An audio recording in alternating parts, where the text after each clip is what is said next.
Hello and welcome to America in Focus, powered by the Center Square. I'm Dan McCaleb, Vice President of News and Content at the Franklin News Foundation, publisher of the Center Square Newswire service. Joining me again today, as he does each and every week, is the Center Square's Washington, D.C. Bureau Chief, Casey Harper. How are you, Casey? Doing good, Dan. How are you? I'm doing well, thank you. We are recording this on Friday, February 2nd. Casey, last weekend a drone attack in Jordan killed 3 U.S. service members and injured more than 30 others. The U.S. government blames the attack on radical Iran-backed militant groups operating in Syria and Iraq. President Joe Biden promises a military response, but as of this recording, that hasn't happened yet. What do we know, Casey?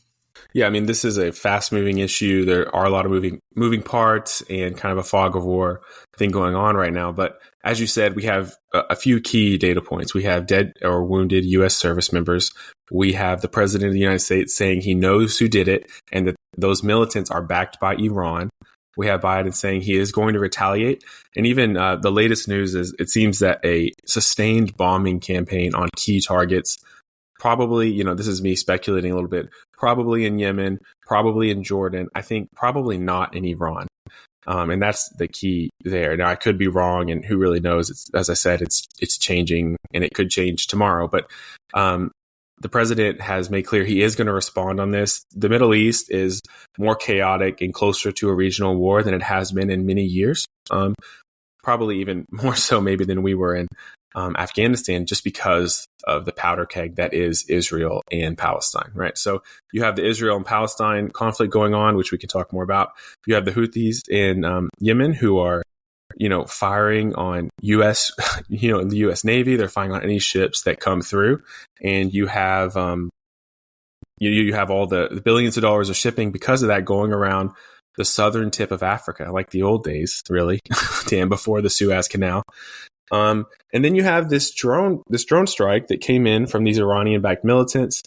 From everything I read, they could have shot it down, actually, but the drone apparently returned to the American base or came into the American base at the same time that a U.S. drone was expected to come in. And so this foreign drone was mistaken for a U.S. drone, basically.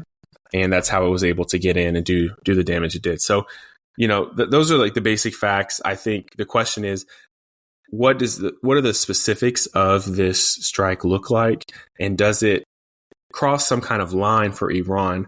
Because Iran has tried to say, hey, we didn't do this.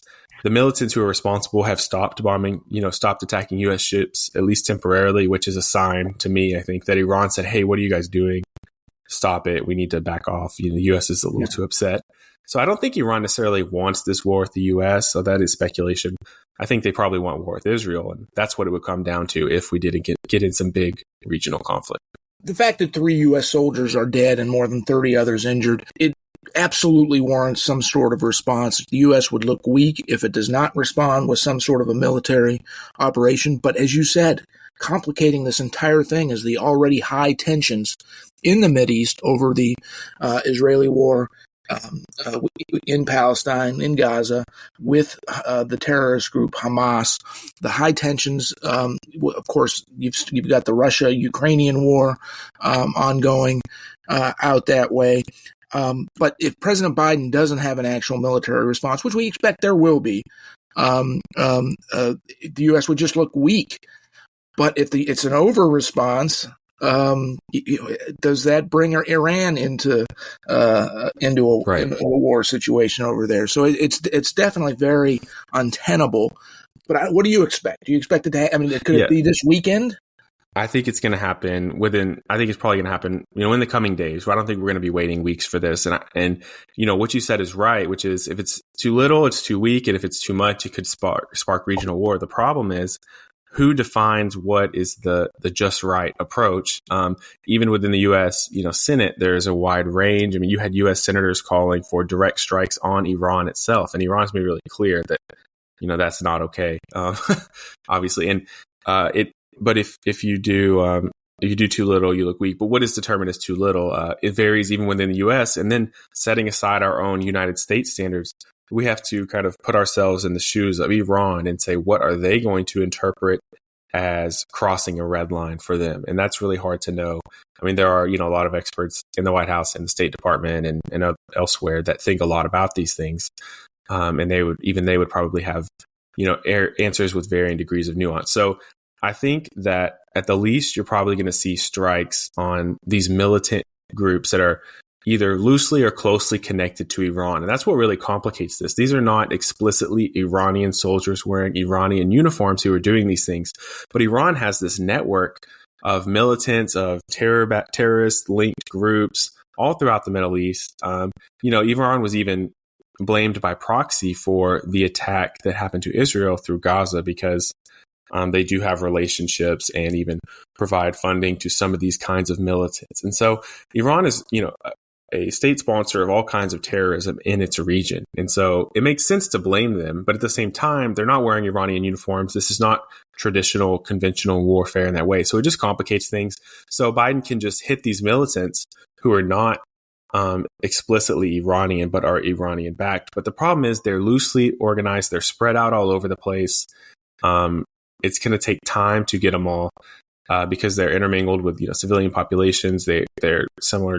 Some of their terrorists and are able to meld into civilian populations. So it's messy. I think it's going to be messy. It's going to be complicated. I think it's going to take time. I think you're going to see a sustained bombing campaign. But if you see strikes on actual Iranian targets in Iran, maybe Iranian warships, that's when you really need to pay attention, because I think that if I had to put my red line, that's really going to be what makes the difference. Does Biden do that? I suspect he won't, but I really don't know. And that'll be a big deciding point if it escalates or not. Right.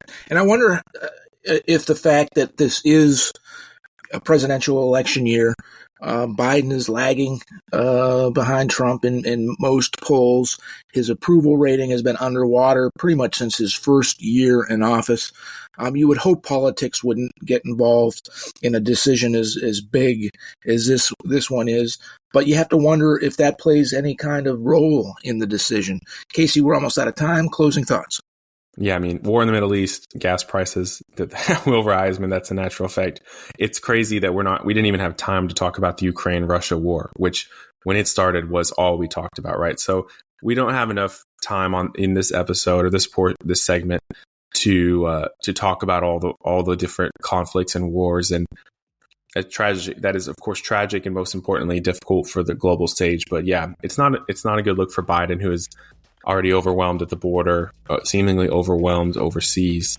And I think Trump's going to try to exploit that, but Trump has his own baggage as well. So it's going to be a really interesting election year. Casey, thank you as usual for your insight, but we are out of time. Listeners can keep up with this story and more at thecentersquare.com.